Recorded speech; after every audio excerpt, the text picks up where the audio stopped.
नमस्कार साथियों।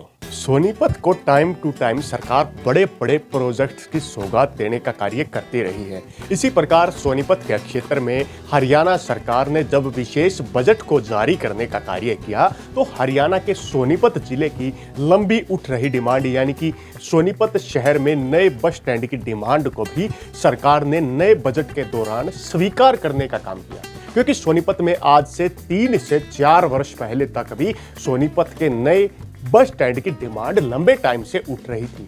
सोनीपत क्षेत्र को पीपीपी मॉडल के तहत एक नया बस स्टैंड बनाने का प्रावधान दिया गया है, जिसको लेकर सोनीपत के वर्तमान के विधायक और हरियाणा के मुख्यमंत्री नायब सिंह सैनी ने भी पुष्टि करने का काम किया है। चलिए जानने का काम करते हैं कि सोनीपत को मास्टर प्लान परियोजना 2031 के तहत जो नया बस स्टैंड दिया जा रहा है उसमें क्या क्या सौगात मिलेंगी, पीपीपी मॉडल क्या होता है और सरकार नए बस स्टैंड को कब तक डेवलप करने का कार्य कर पाएगी। हरियाणा सरकार ने अपने बजट में सोनीपत क्षेत्र में नए बस स्टैंड की घोषणा की है, जिसमें हरियाणा के सोनीपत में 9.5 एकड़ जमीन पर नए बस स्टैंड को बनाने का कार्य किया जाएगा, जो पुराने बस स्टैंड से लगभग 8 से 10 किलोमीटर की दूरी पर होगा। क्योंकि सोनीपत का वर्तमान का बस स्टैंड सोनीपत के शहरी दायरे के अंदर है, वर्तमान के पुराने शहर के अंदर है और इन फ्यूचर वर्तमान के जीटी रोड के जाट जोशी गांव के क्षेत्र में 9.5 एकड़ जमीन में नए बस स्टैंड को बनाने का कार्य किया जाएगा। जीटी बेल्ट के क्षेत्र में यहां पर एक कमर्शियल यानी कि पीपीपी मॉडल बस स्टैंड का निर्माण कार्य होगा, जिसे पब्लिक प्राइवेट पार्टनरशिप का नाम दिया जाता है। इसमें सरकार के द्वारा और जो पार्टनरशिप कंपनी होगी जो बस स्टैंड को बनाने में, जिसमें बस स्टैंड में निवेश करने का काम करेगी, वो यहाँ पर खाद्य कोर्ट के साथ साथ में शॉपिंग कॉम्प्लेक्स, इसके अलावा वेटिंग एरिया, इलेक्ट्रिक टिकटिंग सुविधा, पूछताछ जैसी सुविधाएं रखने का भी कार्य नए बस स्टैंड के अंदर किया जाने वाला है। नए बस स्टैंड के लिए 2 जगहों का शुरुआत में चिन्हित करने का काम किया गया था, जिसमें वर्तमान में सोनीपत के सेक्टर 7 और जाट जोशी गांव के क्षेत्र थे।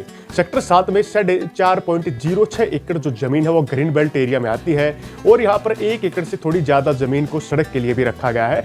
तो यहाँ पर बस स्टैंड की संभावना नए के बराबर थी। तो अब जाट जोशी गांव के 9.5 एकड़ के एरिया में जमीन पर विशेष बस टर्मिनल बनाने का कार्य किया जाएगा। वर्तमान में इसकी विस्तृत परियोजना रिपोर्ट यानी कि डीपीआर रिपोर्ट होती है, उसकी जिम्मेदारी एडवाइजर को दी गई है और जैसे ही सोनीपत बस स्टैंड की डीपीआर रिपोर्ट तैयार होती है, बस स्टैंड का निर्माण कार्य प्राइवेट कंपनी और सरकार के सहयोग से तैयार करने का कार्य किया जाने वाला है। सोनीपत के क्षेत्र में यहां से बात करें तो देश भर के अलग अलग राज्य, जिनमें हरियाणा से दिल्ली, दिल्ली से हरियाणा से राजस्थान यानी कि सोनीपत से राजस्थान, सोनीपत से बागपत, बड़ौद, मेरठ, इसके अलावा अलग अलग जैसे टूरिस्ट स्थान होते हैं जिनमें हिमाचल प्रदेश के कई स्थान हैं, इसके अलावा हल्द्वानी जैसे उत्तराखंड के कई इलाके और हरियाणा के अलग अलग जिले जिनमें पानीपत, सोनीपत, चंडीगढ़ और साथ साथ में जींद, करनाल, कुरुक्षेत्र, रोहतक, चरखी दादरी, गुड़गांव और दिल्ली के अलग अलग एरिया से बसों की कनेक्टिविटी सोनीपत से मिलने वाली है। वैसे बात करें तो अलग अलग राज्यों की जो बस सोनीपत शहर के पुराने बस स्टैंड को डाइवर्ट करती थी, यानी कि अलग अलग शहरों से आने वाली जो बसें थी वो सोनीपत के बस स्टैंड पर नहीं जाती थी, वे बाहर चली जाती थी जीटी बेल्ट का प्रयोग करके। अब उन बस स्टैंडों को बसों को भी रुकने के लिए स्पेशल बस स्टैंड मिलने वाला है।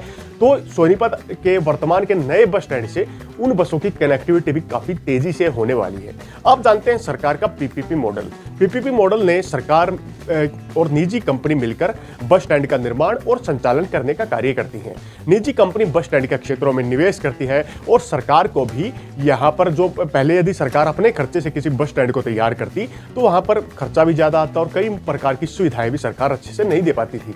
तो पीपीपी मॉडल के तहत सरकार पर भी खर्च कम पड़ेगा और यहाँ पर निजी कंपनी को निवेश करने का एक अच्छा मौका भी मिलता है। पीपीपी मॉडल में यहाँ पर पब्लिक प्राइवेट पार्टनरशिप मॉडल के तहत वेटिंग एरिया, एसी रूम्स, दुकानें और यहाँ पर अलग अलग प्रकार की सुविधाएं देने का भी कार्य किया जाने वाला है। सोनीपत के क्षेत्र में नया जो बस स्टैंड होगा वो अत्याधुनिक सुविधाओं से लैस होगा। यहाँ पर एंट्री एग्जिट पॉइंट और साथ साथ में स्टाफ के लिए भी अलग अलग प्रकार की सुविधाएं देने का कार्य किया जाएगा।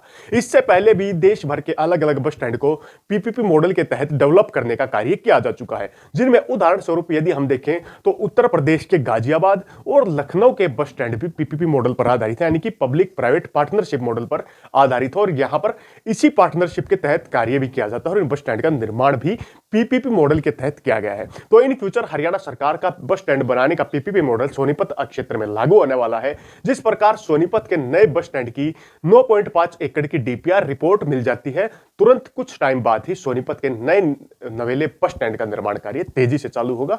यहां पर सरकार ने लगभग नए बस स्टैंड को बनाने की तैयारियां पूरी कर ली है। सरकार की इस राय पर आपकी अपनी क्या राय है?